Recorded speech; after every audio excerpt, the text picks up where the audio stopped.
Hello everyone, my name is Trevorius, and today I will be giving you guys the first episode in a quick mini-series I call, What in the World Should I Be Doing? Since Overwatch is such a new game, there is a huge influx of new players who aren't very knowledgeable about the game. And at first glance, this game is really complicated. There's so much stuff going on that even for me, a top 500 player, it is literally impossible to keep track of everything that's going on. So I want to give all these new players, or even old players who are having trouble figuring out the game, a general game plan for what each role should be doing. I'll be covering tanks first since that's my main role, but since I've played every role, I can confidently make a video for each one, so be on the lookout for those videos in the next couple of weeks. Alright, so let's talk about tanks. In general, a tank's job is to create space. This is a concept that is always hard to explain, so allow me to give a common example. Has your team ever been standing in a choke all game, just poking at the enemy and nothing seems to be happening? Then suddenly your team only has 10 seconds left to get on the point, so your Reinhardt charges in and your team follows closely after. Somehow this aggression allows you to get the point and continue on to the next phase of the map. I see that happen a lot at low elo. There's something funny about the timer making people play correctly. In that example, the tank should have done that ages ago. He created space. Obviously, charging in isn't always the best game plan, and I'm not here to cover specifics of when to charge as Reinhardt, but the fact that the Reinhardt finally pushed through the choke gave his team all the room he left behind to work with. That's what creating space is. Every tank can create space on their own, Zarya to a lesser extent than the rest. Zarya is more of a hybrid between all the roles. She can deal good DPS when she has the charge, she can support her teammates with bubble, which, when used correctly, can act as a 200 health burst heal, and she can use her bubble to give her and her teammates short opportunities to create space with the free health. The other tanks are much more straightforward. Winston can use his jump and his bubble to create space. His bubble creates a zone of control that the enemy cannot shoot through, and his jump can force enemies back, which zones the enemies off of the length of his jump. D.Va has her boost, which allows her to quickly move around and dive into the backline during fights. This creates space because the enemy team is forced to turn around and deal with her, or she gets to kill their supports for free. Reinhardt has the easiest time creating space considering he has a 2000 health shield. When playing Rein, don't just stand there absorbing damage for free. Use your shield to push forward until you're standing near the enemy, by which point your shield should be low and then you can start swinging and or charging the enemy. Even Roadhog can create space. His hook is artificial pressure that the enemy must deal with.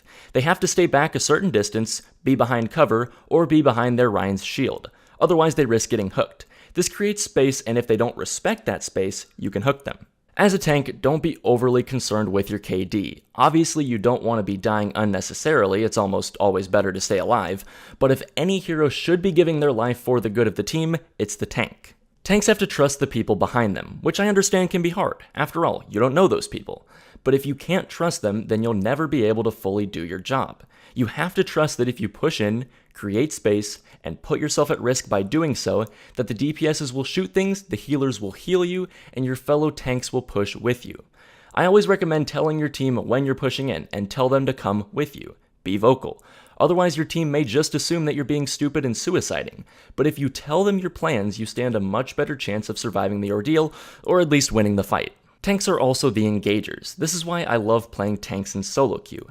I decide when fights are going to occur. Tanks have some of the best engage abilities and ultimates in the game.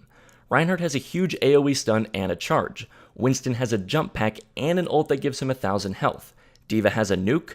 Zarya can create a literal black hole, and Roadhog has a hook that can make fights an instant 6v5. Understand that you set the pace of the game. If you're playing scared and backing into your team, they're going to back further away from you. But if you're pushing into the enemy and being aggressive, your team will be aggressive with you.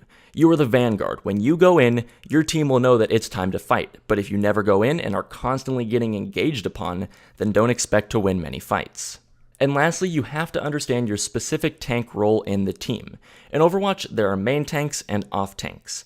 Most people consider Reinhardt the only true main tank, although there are certain comps that do not include Reinhardt in which D.Va or Winston are the main tank. For the sake of simplicity, if you are the Reinhardt, assume you're the main tank, and if your team has Rein and you aren't that Rein, assume you are an off tank. The main tank should always be at the front of the team. Try not to back behind your backline and instead focus on creating as much space as possible.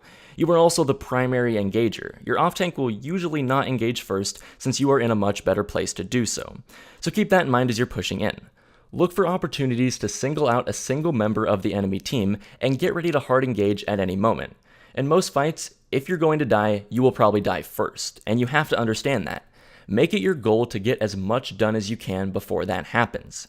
Commit to the fight, and if you're taking a lot of damage, it can sometimes be best not to back into your team. Just do as much damage or make as much space as you can before your inevitable death. It obviously depends on the situation. Sometimes it is better to fall back, get healing, and then re-engage. But if you only remember one thing from this, let it be that it's always better to be aggressive, because you're the only one who can be. For the off tanks, it is your job to assist the main tank in creating space. There are many ways to do this, but the easiest way is just to stick with them and damage the target that they are pushing towards. 2 tanks rushing towards you is terrifying, so don't underestimate the psychological effect you can have by sticking with your fellow tank. But it can also be a good idea to create space in another area. This works best if the enemy team is split up. If the enemy has a DPS or support that is split from the team, or possibly a group of those, you can push towards them and zone them while the bulk of your team is elsewhere. Just remember to eventually kite back to your team. This is easiest as Winston and D.Va, since you have low cooldown movement abilities. I personally like doing this more than sticking with my main tank because it can tilt the enemy team to no end. If you are constantly zoning out and killing the enemy supports and DPSs while the rest of your team fights a 5v4 or 5v3, the enemy team will have some internal issues. Tanks will start blaming their supports for not keeping them alive, and supports will blame the DPSs and tanks for not peeling the tanks off of them, and DPSs will blame their own tanks for not being aggressive enough to make it harder for the D.Va to dive. Everyone will be pointing fingers, and they all have valid points, but in online gaming, that doesn't really matter. What matters is that you're single-handedly making the entire enemy team's life hell by separating them. Don't underestimate the power you have. Thanks for watching the video, guys. If you want to see more of me, feel free to follow me on Twitter at twitter.com/Trevorius01 and on Twitch at twitch.tv/Trevorius01. Alright, I will see you guys in my next video.